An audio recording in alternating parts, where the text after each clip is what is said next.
Welcome students, class 11th commerce. Okay, so we will discuss practical problem of chapter 5, cash basis and accrual basis of accounting. Okay, so this is a question. First question I will discuss you. First, second, third, three questions I will discuss you. See, I already told you कि when the cash basis of accounting, तो cash basis of accounting means कि only the cash transactions are recorded.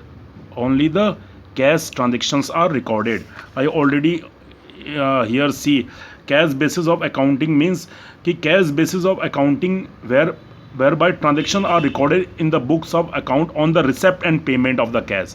कि when you will receive the cash, when you will make the payment of the cash. It is therefore means credit transactions are not recorded in the books of account. कि credit transactions को क्या नहीं करते, आप record नहीं करते. Only the cash transactions are recorded. They are recorded in the books of account when cash is transacted against the credit transaction. In effect, revenue is recognized under the cash basis of accounting when cash is received. Okay, so only the cash transactions are recorded, not credit transactions are not recorded. Only the cash transactions are recorded. So on the cash basis, when you will do the questions on the cash basis, so only the cash transactions are recorded. Okay, in the effect, likewise expenses are not also recorded as incurred only when you have been paid. Since the transaction is recorded when cash is transacted, outstanding and prepaid expenses, देखो outstanding means the expenses which you have to pay but you have not paid, उनको क्या बोलते हैं, outstanding. जो आपने expenses जो आपने पे करने थे लेकिन आपने अभी पे नहीं किए. एंड प्रीपेड एक्सपेंसेस कि आपने पहले से ही एक्सपेंसेस को पे कर दिया, are not determined and accounted, उनको नहीं लिया जाता है. The difference between the cash receipt and cash payment is the profit और loss of enterprises for accounting period. The receipt of payment account prepare in the cash cases of non trading organisation. तो ये जो एक cash basis of accounting है, जो ये cash basis of accounting है, इसको non trading organisation. Non trading organisations का मतलब क्या होता है कि जिनका मेन मोटिव क्या नहीं होता है, ट्रेडिंग करना नहीं होता है. नॉन ट्रेडिंग मीन्स कि they are providing the services. They are providing the services. जैसे स्कूल्स क्या प्रोवाइड करते हैं, अपनी सर्विसेज प्रोवाइड करते हैं. इनका मेन मोटिव क्या नहीं होता, प्रॉफिट कमाना नहीं होता है. इनका मोटिव क्या होता है, सर्विसेज प्रोवाइड करना. उनको बोलते हैं नॉन ट्रेडिंग ऑर्गेनाइजेशन. तो non trading organisation they use the cash basis of accounting. वो जितने भी अपने यहाँ जो अकाउंट्स का जो रिकॉर्ड करते हैं वो कैश बेसिस ऑफ अकाउंटिंग में करते हैं. किस बेसिस पे, cash basis of accounting they uses the. तो नॉन ट्रेडिंग ऑर्गेनाइजेशन जैसे सच एज चार्टेबल इंस्टीट्यूशंस, ठीक है, चार्टेबल कोई इंस्टीट्यूशन है, धर्मशालाएं जिनको बोलते हैं, clubs, schools is a good example of accounting on the cash basis. तो जो खासकर ये चार्टेबल इंस्टीट्यूशंस होते हैं, जो क्लब्स होते हैं, ठीक है, जो clubs, schools are the good examples of accounting on cash basis. ये जितने भी ये इंस्टीट्यूशंस हैं, जो स्कूल्स हैं, ये कैश बेसिस पे अकाउंटिंग करते हैं. ओके, मतलब इट मीन्स कि इसमें क्रेडिट ट्रांजेक्शन्स को नहीं रिकॉर्ड किया जाता है, ना ही आउटस्टैंडिंग और प्रीपेड को आप इंक्लूड नहीं करते हैं. Now next is accrual basis. Next क्या है आपका, एक्रूरल बेसिस ऑफ अकाउंटिंग. तो एक्रूरल बेसिस ऑफ अकाउंटिंग से पहले देखो मैं आपको ये वाला एग्जांपल डिस्कस करता हूँ. देखो, during the year financial year 2016 and 17, Kanchan had cash sales of 3,90,000 rupees and credit sales of rupees 1,60,000 rupees. Her expenses for the year is 2,70,000, out of which 80,000 is still to be paid. कि 80,000 को अभी आपने क्या करना है, पे करना है, still to be. Find out the Kanchan income for 2016 and 17. मेरे पास ओल्ड बुक है, तो उसमें जो ईयर है 2016 and 17. Following the cash basis of accounting okay, कि आपने कैश बेसिस के बेसिस पे क्या निकालना है, इनकी इसकी इनकम निकालनी है। तो कैसे निकालोगे आप इनकम? सबसे पहले देखो revenue, revenue means inflow of cash. तो इसमें सिर्फ कैश सेल्स ले रखी है। कैश सेल्स कितने की है? 3,90,000। क्रेडिट सेल्स को नहीं लिया है। किसको नहीं लिया है? क्रेडिट सेल्स को नहीं लिया है, ठीक है। अब एक्सपेंसेस कितने पे किए? एक्सपेंसेस तो टोटल हर एक्सपेंसेस कितने थे? 2,70,000, लेकिन आउट ऑफ विच अभी कितना पे नहीं किया? 80,000। इट मीन्स 80,000 पे नहीं किया, तो 80,000 अभी 80,000 रुपीज़ इंक्लूड नहीं करेंगे। तो 2,70,000 में से माइनस कर दो 80,000 रुपीज़, तो इट मीन्स एक्सपेंसेस कितने हो जाएंगे? 1,90,000। अब 1,90,000, तो 3,90,000 minus 1,90,000, you will get the income 2 lakh. कितनी आ जाएगी आपकी income as per cash basis? 2 lakh rupees.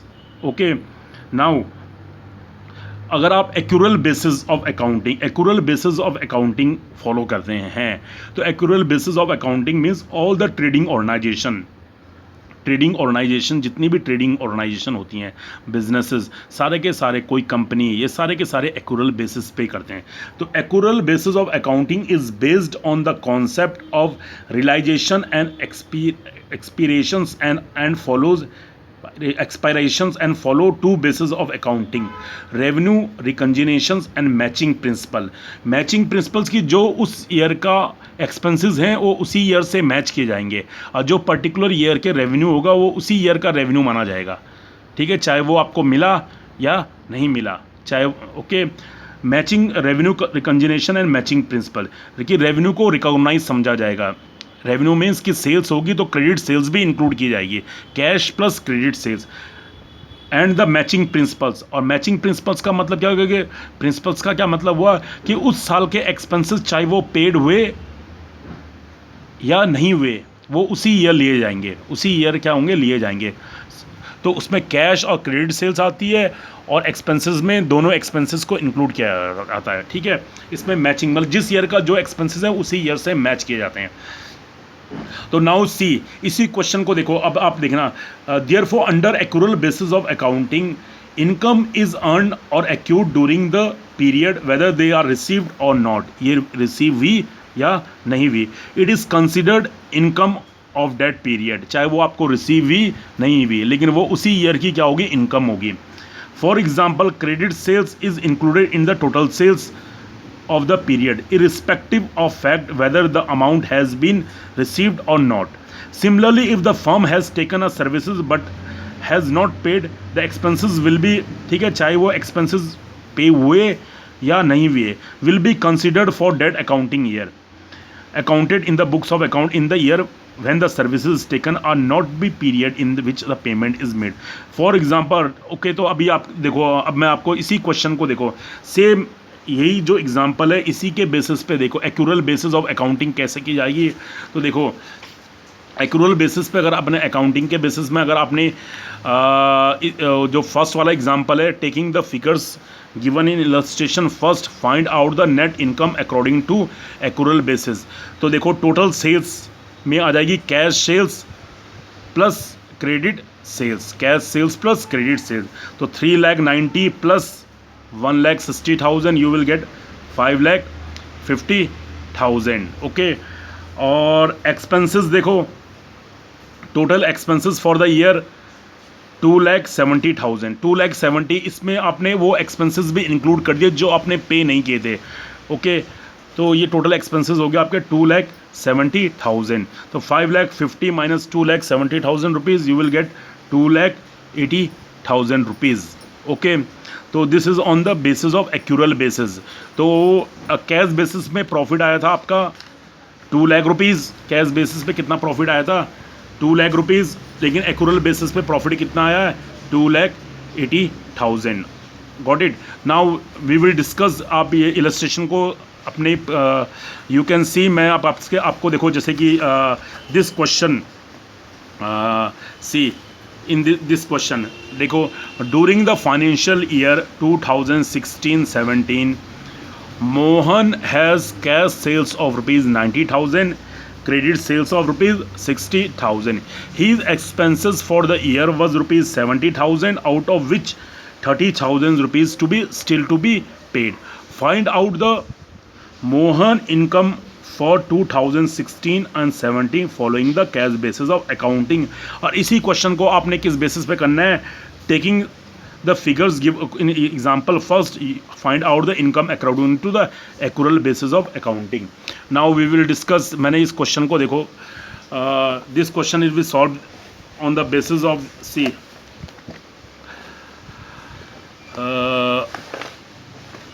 देखो same got it.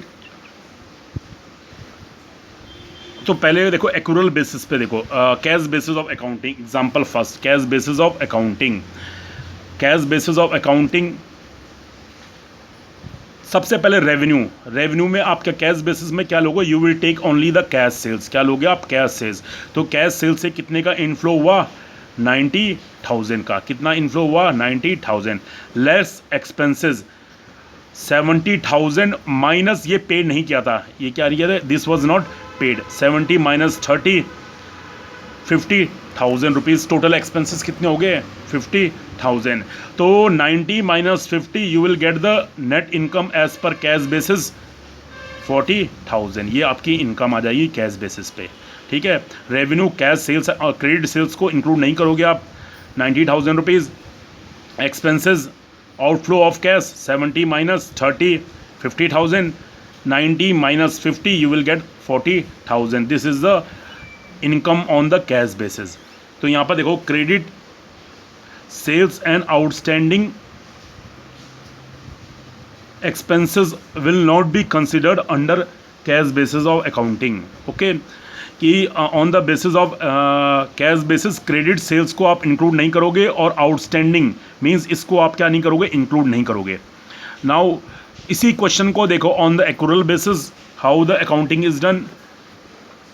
Accrual basis पे देखो, सी एक्यूरल बेसिस ऑफ अकाउंटिंग, इसमें दोनों आएगा.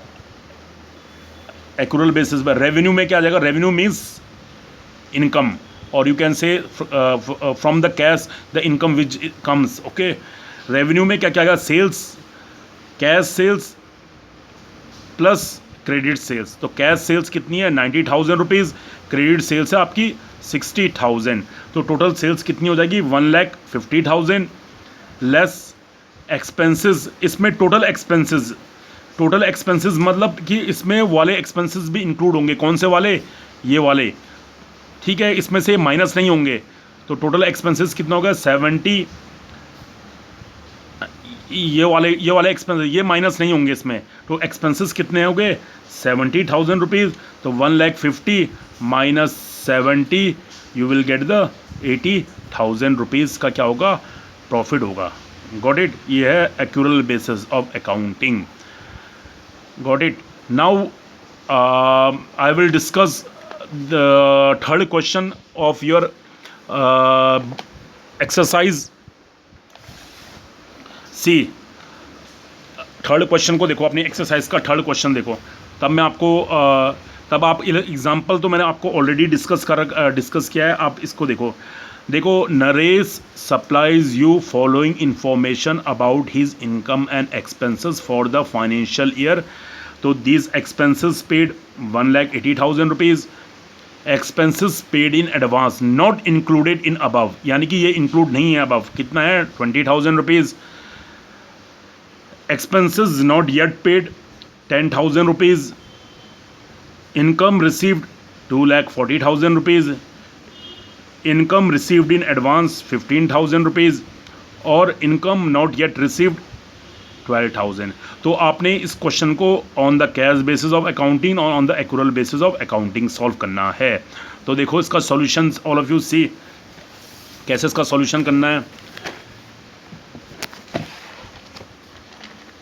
देखो क्वेश्चन नंबर थर्ड में first part, question number third का first part cash basis of accounting. तो कैश बेसिस ऑफ अकाउंटिंग सबसे पहले रेवेन्यू में इनकम रिसीव्ड, और you will write income received only 2,40,000. तो इनकम रिसीव्ड में आ जाएगा 2,40,000 बिकॉज इन दिस इनकम. ठीक है, बिकॉज इनकम रिसीव्ड कितने हो गए? 2,40,000.